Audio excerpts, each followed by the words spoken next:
안녕하세요. 정보의 신입니다. 어느 동네를 가도 하나쯤은 꼭 보이는 안경 브랜드가 있죠.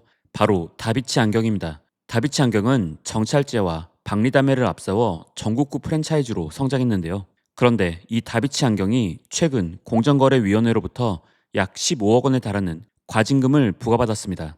이유는 가맹점에게 10만 원이 넘는 고가의 안경테를 강제로 더 팔게 하고 목표를 채우지 못하면 사실상 폐업 수순을 밟게 만드는 구조로 운영해왔다는 건데요. 그래서 오늘은 다비치 안경이 어떻게 지금의 규모로 성장했는지, 그리고 그 성장의 이면에 어떤 갑질 구조가 숨어 있었는지 자세히 알아보도록 하겠습니다. 먼저 다비치 안경이 어떤 회사인지부터 짚고 넘어가겠습니다. 다비치의 뿌리는 생각보다 오래됐습니다. 시작은 1986년 부산에서 문을 연 황실 안경이었는데요. 이후 1996년 라데팡스라는 이름의 체인점을 설립했고 2000년에 지금의 상호인 다비치 안경으로 이름을 바꿨습니다. 그리고 2003년 정식으로 다비치 안경 체인이라는 법인을 설립하면서 본격적인 프랜차이즈 사업을 시작했죠.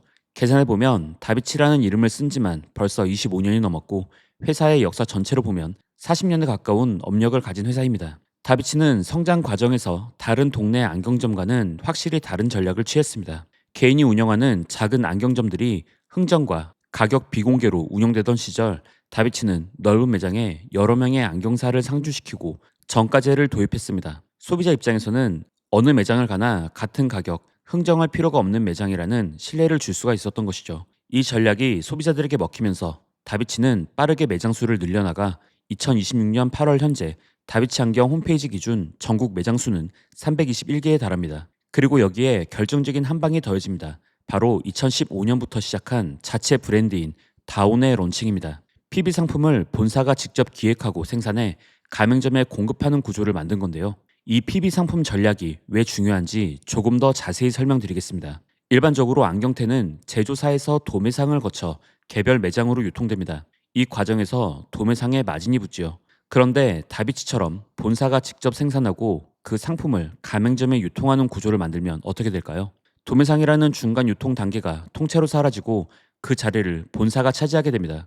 즉, 본사가 사실상 제조사 겸 도매상 역할을 동시에 하며 마진을 그만큼 더 가져갈 수 있는 구조가 만들어지는 겁니다. 동시에 이 구조는 또 다른 장점을 본사에 안겨줍니다. 바로 가격 통제력인데요. 본사가 생산부터 유통까지 틀어쥐고 있으니 전국 어느 가맹점에 가도 똑같은 가격에 똑같은 상품을 살 수 있는 균일가 체제를 만들 수 있는 것이죠. 소비자에게는 신뢰를 주는 요소이지만 본사 입장에서는 그만큼 가맹점에 대한 지배력도 커지는 구조입니다. 그리고 이렇게 가맹점에 대한 통제력을 키우며 동시에 다양한 갑질도 일삼았던 건데요. 서두에 최근 다비치 안경은 가맹사업법 위반으로 공정위로부터 약 15억 원의 과징금을 부과받았다 말씀드렸는데요. 정확히는 지난 8월 17일 다비치 안경의 가맹사업법 위반 사실이 발표되며 재발 방지 명령과 통지 명령, 지급 명령이 내려졌고 과징금 14억 7,700만 원이 부과되었습니다. 공정위가 지적한 문제는 크게 세 가지인데요. 우선 첫 번째, 판매 목표 강제입니다. 다비치 안경은 가맹점이 반드시 채워야 할 판매 목표를 8가지 세부 지표로 정해뒀습니다. 대표적인 것들만 꼽아보면 다음과 같은데요.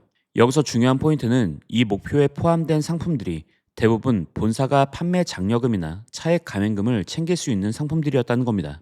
판매 장려금은 본사가 특정 상품을 많이 판 가맹점에게 주는 인센티브 명목의 금액이고, 차액 가맹금은 본사가 상품을 가맹점에 공급하며 원가에 얹어 받는 일종의 숨은 마진입니다. 즉, 가맹점이 이 목표를 채우기 위해 애쓸수록 본사의 매출과 수익은 자동으로 함께 늘어나는 구조인 겁니다. 겉으로는 판매 목표 달성이라는 경영 지표처럼 보이지만 실제로는 본사의 이익을 극대화하기 위한 장치였던 셈이죠.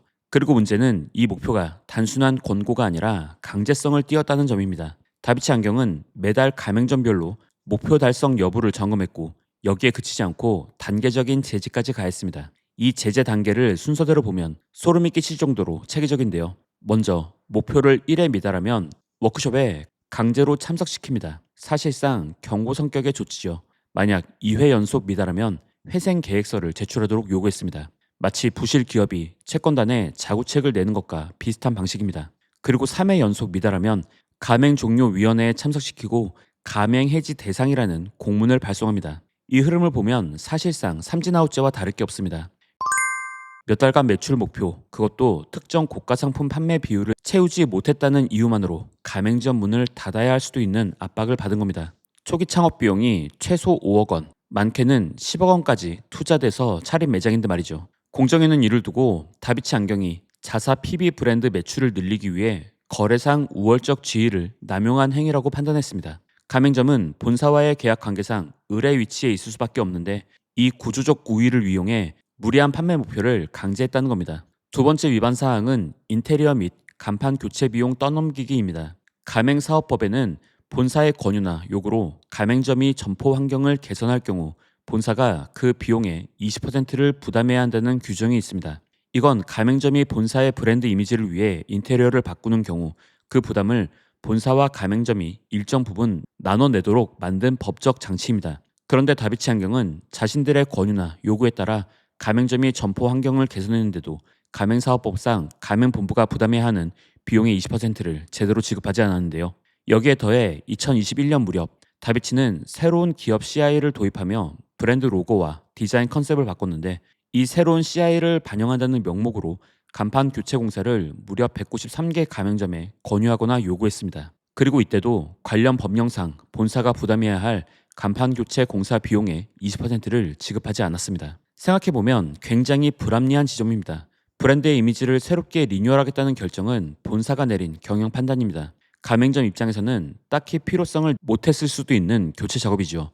그런데 그 결정에 따른 비용 부담은 고스란히 가맹점에 떠넘겨진 것입니다. 193개 매장이면 전체 매장의 절반이 훨씬 넘는 규모이기에 피해 범위도 결코 작지 않았습니다. 세 번째 위반 사항은 광고비와 판촉 행사 비용의 무단 전가입니다. 다비치 안경은 그동안 광고 652건, 판촉 행사 87건을 진행하면서 가맹점의 사전 동의를 받지 않은 채 관련 비용을 전체 가맹점에 부담시킨 것으로 이번에 드러났는데요.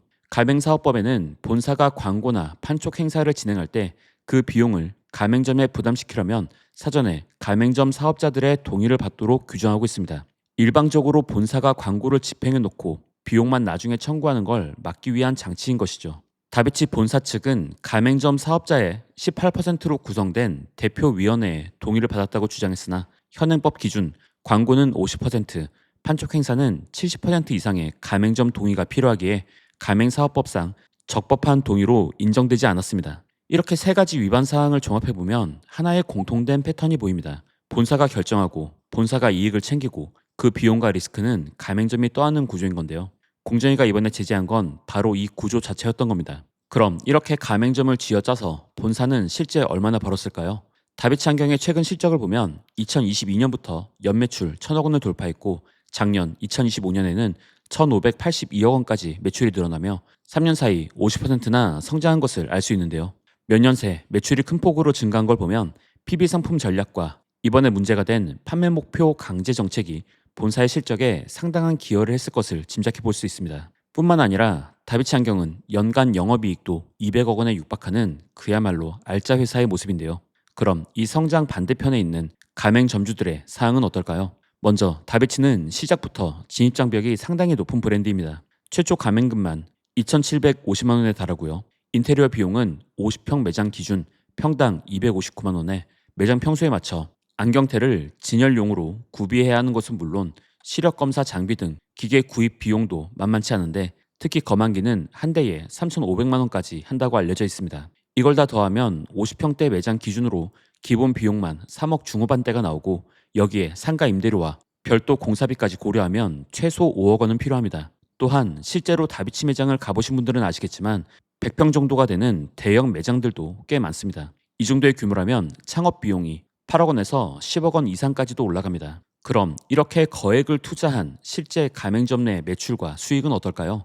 2024년 말 공개된 최근 정보공개서 기준으로 다비치 안경 가맹점의 월 평균 매출은 9,200만 원 수준입니다. 매출 자체만 놓고 보면 꽤 높은 편인데요. 하지만 여기서 빠져나가는 비용 구조를 하나씩 뜯어보면 이야기가 달라집니다. 지금 보시듯이 비용의 총 합계는 매출액의 약 89% 수준으로 남는 마진율은 11% 정도이고 금액으로 환산하면 월 순수익은 약 1,000만 원 정도로 추산되는데요. 특히 눈여겨볼 부분은 원가율 50%라는 수치입니다. 다비치는 본사가 직접 생산한 안경테를 가맹점에 공급하는 구조인데 이 과정에서 본사가 과도한 마진을 붙이며 일반 개인 안경점보다 오히려 원가율이 높아지는 것으로 보입니다. 원래 취지대로라면 도매상 마진을 없애서 본사와 가맹점이 함께 이익을 봐야 하는데 실제로는 그 없어진 도매 마진만큼 고스란히 본사만 가져가는 구조가 된 셈이죠. 결국 박리담의 전략으로 매출 볼륨은 크게 키웠지만 가맹점에 돌아가는 수익률은